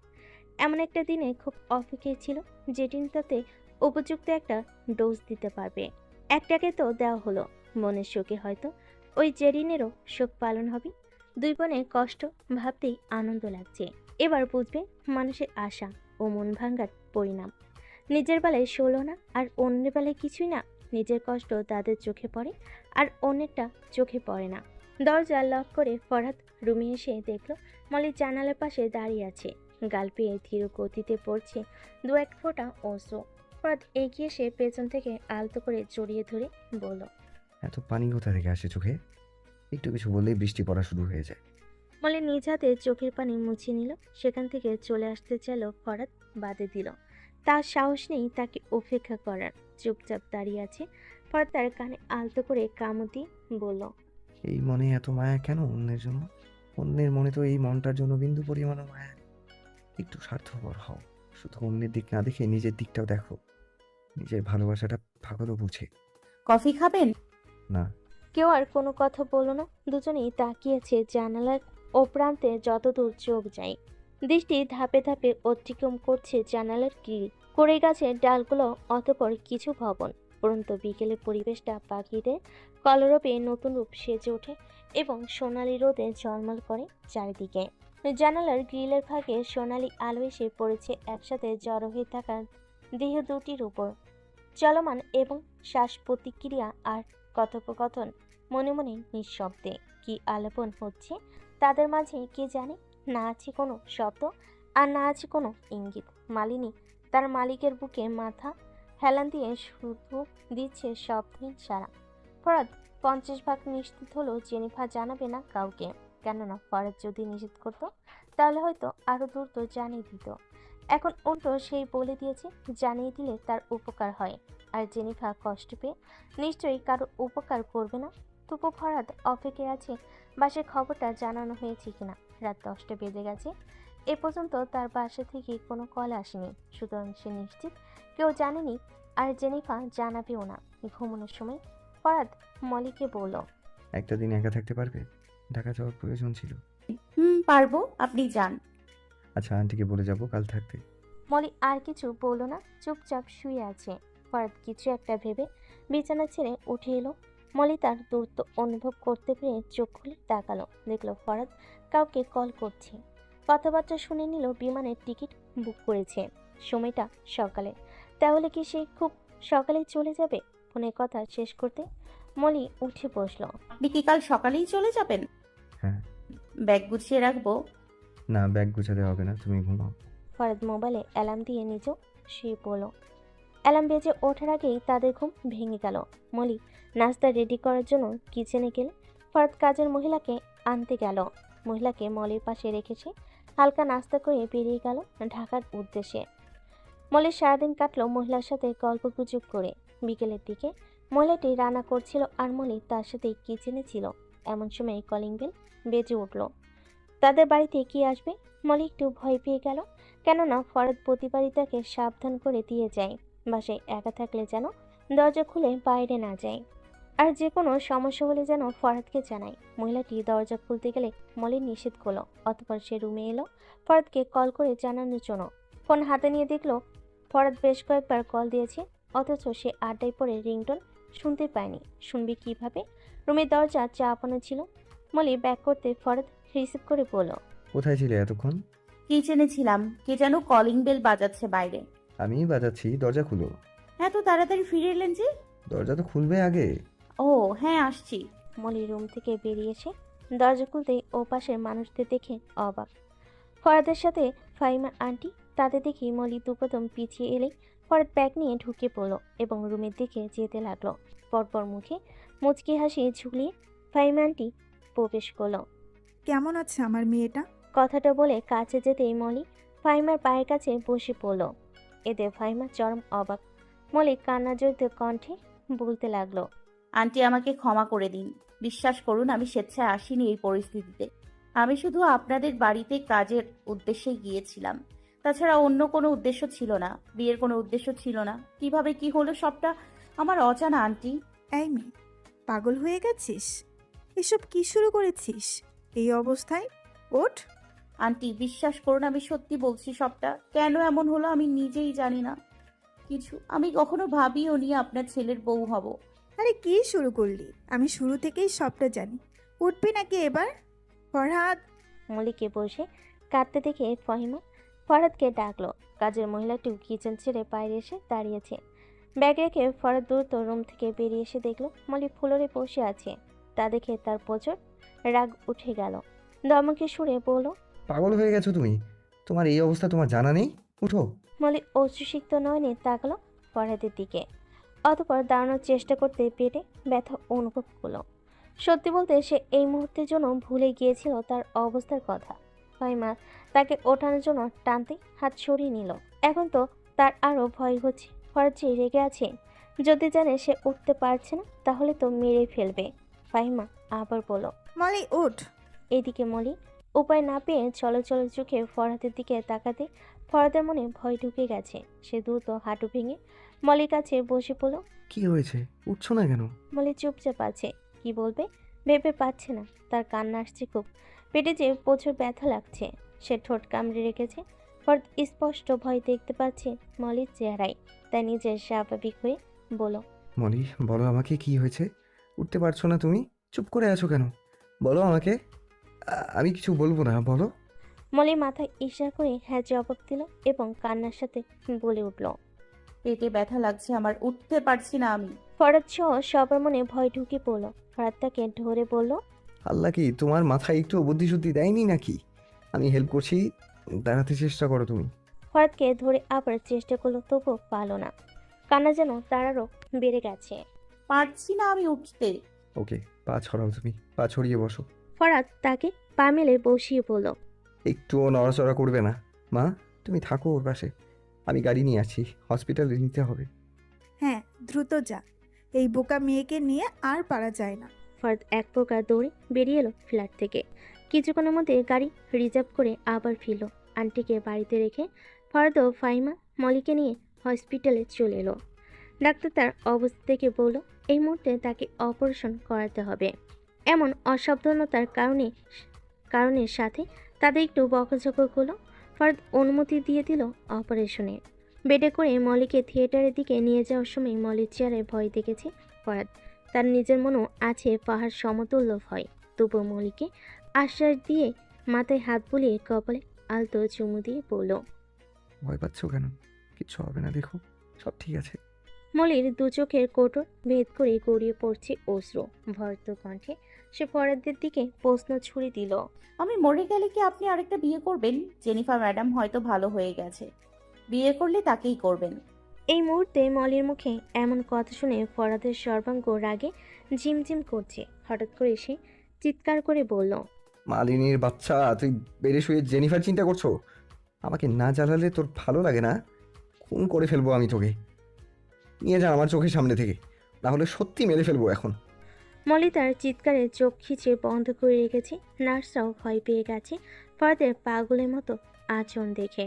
তার দ্রুত থিয়েটারে নিয়ে যেতে লাগলো মলিকে। এদিকে ফাহিমা তার ছেলেকে শান্ত করার চেষ্টা করছে। ফরাদ ফাহিমাকে জড়িয়ে ধরে কান্না করতে করতে বলল,